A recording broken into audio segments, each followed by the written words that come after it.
मैं नहीं जानता हूं कि आप लोगों से मेरा नाता किस प्रकार का है,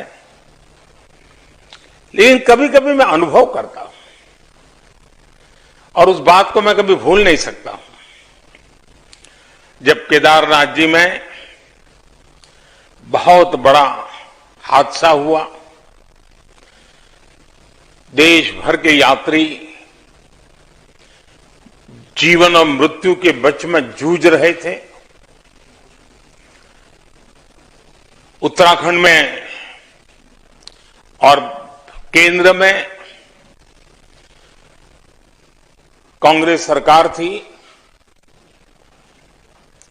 और केरल के ही श्रीमान एंटोनी रक्षा मंत्री थे। इन सबके बावजूद भी मुझे अहमदाबाद में, मैं मुख्यमंत्री गुजरात में, शिवगिरी मठ से मुझे फोन आया कि हमारे सारे संत फंस गए हैं, उनका कोई संपर्क नहीं हो पा रहा है, वो कहां है, क्या स्थिति है, कुछ पता नहीं चल रहा है। मोदी जी, ये काम आपको करना है। मैं आज भी सोच नहीं पाता हूं कि इतनी बड़ी बड़ी सरकारें होने के बावजूद भी शिवगिरी मठ ने इस काम के लिए मुझे आदेश किया। और ये गुरु महाराज की कृपा रही कि गुजरात में मेरे पास उतने तो संसाधन नहीं थे, फिर भी मुझे उस पुण्य कार्य का सेवा का मौका मिला और सभी संतों को सुख रूप में वापस ले आ पाया और शिवगिरी मठ पहुंचा पाया। उस फोन कॉल से ही मेरे लिए सचमुच में वो हृदय को छूने वाली घटना थी कि ऐसा क्या गुरु महाराज का आशीर्वाद होगा कि इस पवित्र कार्य के लिए आपने मुझे चुना।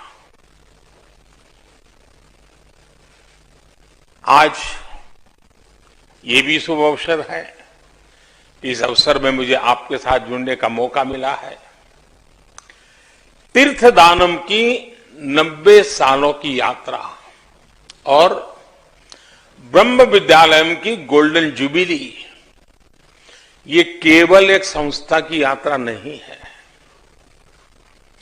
ये भारत के उस विचार की भी अमर यात्रा है जो अलग अलग कालखंड में अलग अलग माध्यमों के जरिए आगे बढ़ता रहा है।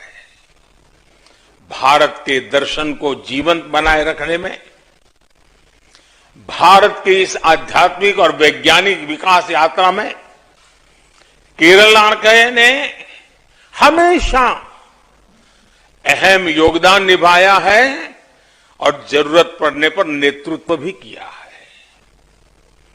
वर्कला को तो सदियों से दक्षिण की काशी कहा जाता है। काशी चाहे उत्तर में हो या दक्षिण में, वाराणसी में शिव की नगरी हो या वर्कला में शिवगिरी, भारत की ऊर्जा का हर केंद्र हम सभी भारतीयों के जीवन में विशेष स्थान रखता है।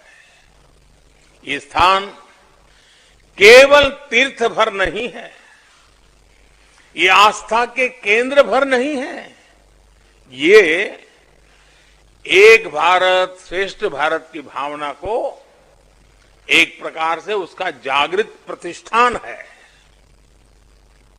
मैं इस अवसर पर श्री नारायण धर्म संगम ट्रस्ट को, स्वामी सच्चिदानंद जी को, स्वामी ऋतंबरानंद जी को और स्वामी गुरु प्रसाद जी को हृदय से बहुत बहुत बधाई देता हूं।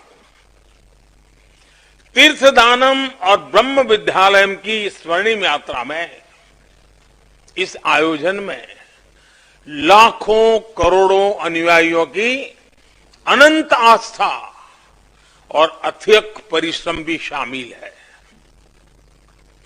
मैं श्री नारायण गुरु के सभी अनुयायियों को, सभी श्रद्धालुओं को भी हार्दिक शुभकामनाएं देता हूं।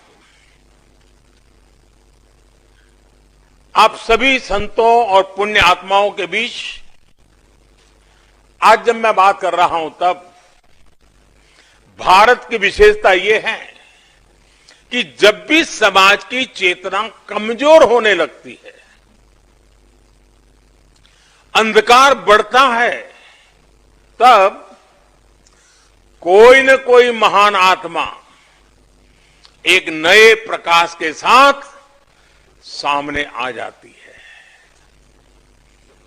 दुनिया के कई देश, कई सभ्यताएं जब अपने धर्म से भटकी तो वहां अध्यात्म की जगह भौतिकवाद ने ले ली। खाली तो रहता नहीं है, भौतिकवाद ने भर दिया। लेकिन भारत कुछ अलग है।